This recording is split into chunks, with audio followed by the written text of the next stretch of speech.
Okay, much more succinctly, promise I won't talk for 20 minutes on a single slide ever again.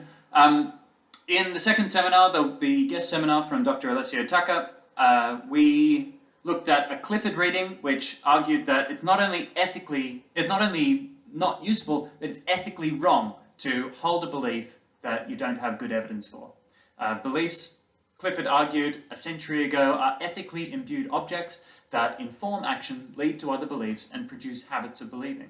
I thought that was an interesting reading for an interesting context for some of the other topics that we're going to talk about and the changes occurring in liberal societies that we're going to talk about in the second half of this course. In the seminar, we looked at three theories of truth: the correspondence theory of truth, the coherence theory of truth, and the pragmatist theory of truth.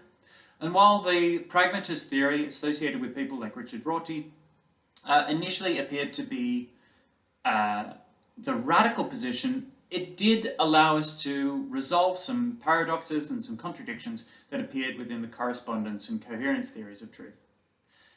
In terms of the overarching story and where that seminar fits in what we're doing in the course, I would say that it's important to recognize that truth-telling holds a very important part of liberal political ideology. If we are to do away with privilege and to each be subject to public law, be equivalent in the eyes of the law, then we need to have a common object of truth about what did and what didn't happen, what is a good moral behavior and what's not. There needs to be coherence of these things in order for equality before the law to function.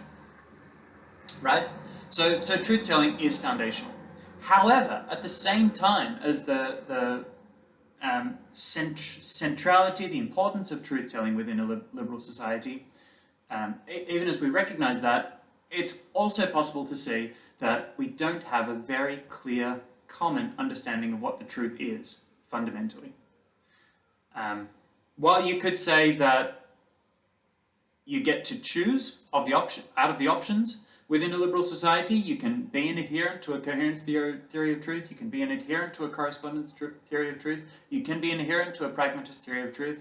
I would say this is problematic, because if we are all operating on different opinions of what the truth is in a theoretical way, then it's very difficult to have this coherence and this unity that is required for practical events as outlined in a liberal society.